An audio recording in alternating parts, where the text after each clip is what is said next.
Olá! Eu sou Melina Efraim e nós vamos dar início a mais uma aula do nosso curso de Psicofarmacologia Descomplicada. Para você que lida diariamente com a saúde mental, tem clientes ou pacientes que sofrem desse transtorno e queria entender um pouco melhor sobre os psicofármacos, porém não é especialista. Hoje a nossa aula é sobre os antipsicóticos. Eu sou Melina Efraim, médica psiquiatra e mestre em medicina molecular. Eu disse que hoje seria uma aula, mas na verdade eu vim aqui para te contar uma história. A história da loucura.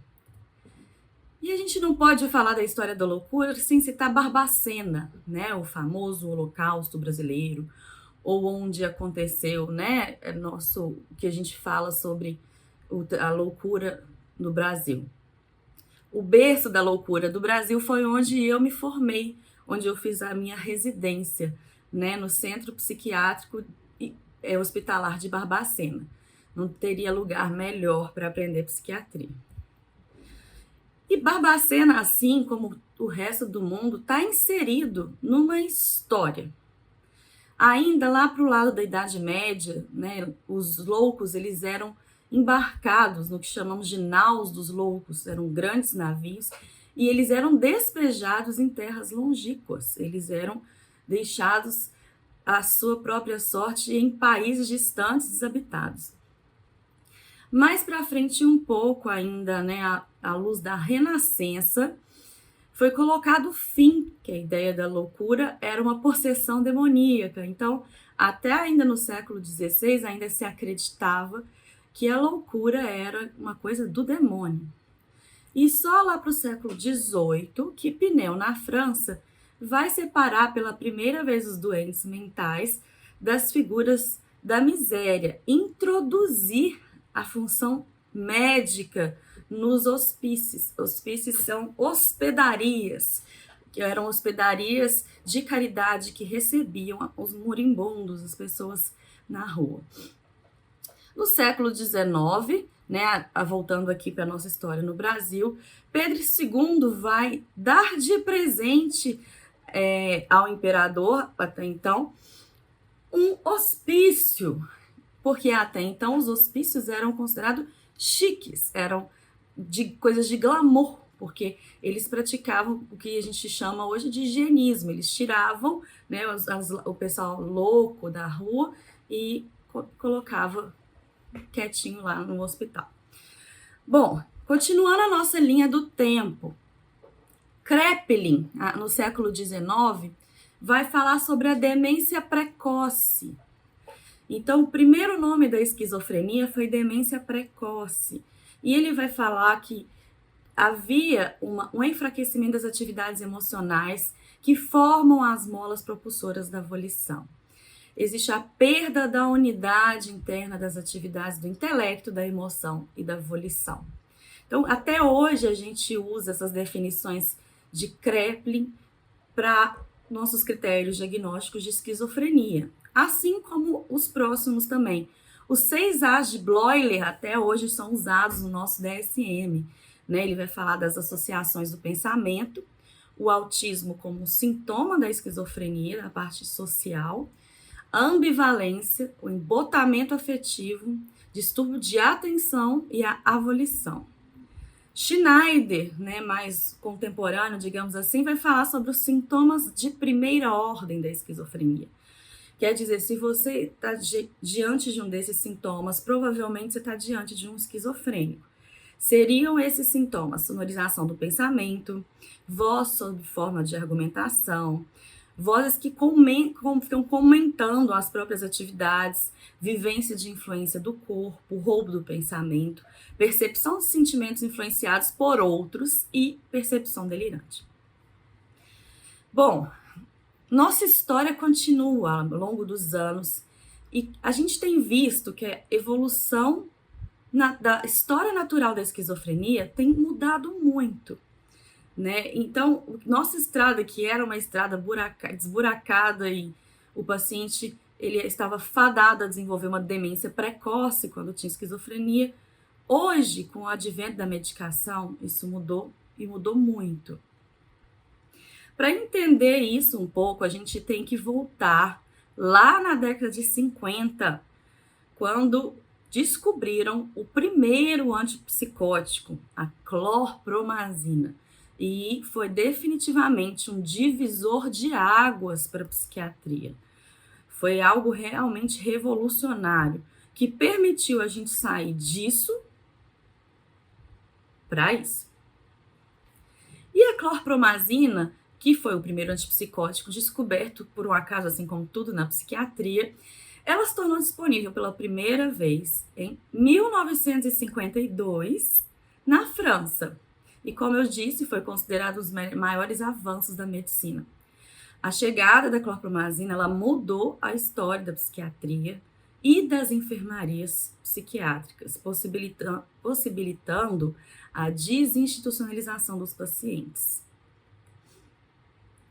Bom, só para lembrar, né, do que a gente está falando aqui, nós estamos falando de um medicamento que tem uma ação central, né, um medicamento que vai agir lá nos neurônios, na sinapse, né, na fenda sináptica.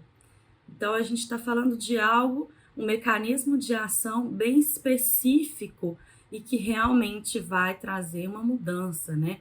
A dopamina, então, que é onde a medicação vai agir, né? Ela sendo transmitida de um neurônio para o outro. É disso que nós estamos falando aqui. Então, como funcionam os antipsicóticos? A grosso modo, a principal ação dos antipsicóticos é o bloqueio de D2. D2 é o receptor aonde se liga a dopamina para ser transferida, né, de um neurônio para o outro. Se você bloqueia esse receptor, digamos assim, se você entope esse receptor, né, o impulso elétrico não vai ser transmitido e a dopamina não vai passar de um neurônio para o outro. Infelizmente, né, se a gente bloquear todos os receptores de D2 do cérebro, não é algo seletivo que vai agir somente aonde a gente gostaria, que é na região mesolímbica, que vai acabar com os delírios, alucinações. Quando a gente bloqueia o D2 no cérebro, a gente vai causar também sintomas extrapiramidais, déficit cognitivo, mesmo que seja sutil, e a hiperprolactinemia. A história segue, né, com os nossos cientistas pesquisadores buscando sempre melhorar, buscando sempre um antipsicótico melhor, que não traga tantos efeitos indesejáveis. Mas vamos falar um pouco sobre os antipsicóticos típicos ou da primeira geração. Quais são as indicações?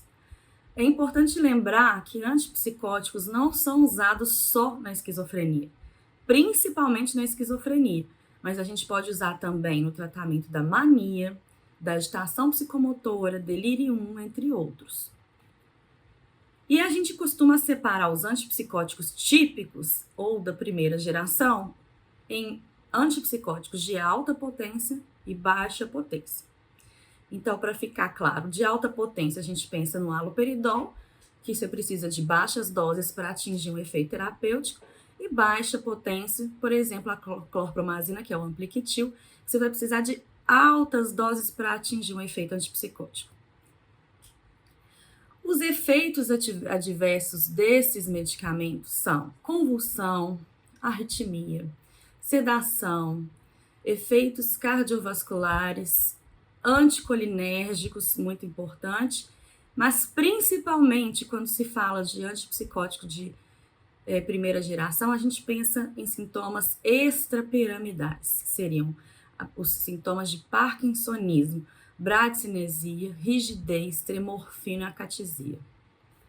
Aqui é um exemplo do que seria a distonia aguda, também causado pelos antipsicóticos típicos, e a cinesia tardia, né? A longo prazo, é como se fosse uma espécie de sequela causada por esses medicamentos. Aquele efeito mastigatório da língua, é de cinesia tardia. Bom, buscando melhorar, então, no perfil de efeitos adversos, foram desenvolvidos os antipsicóticos que a gente chama de atípicos ou da segunda geração.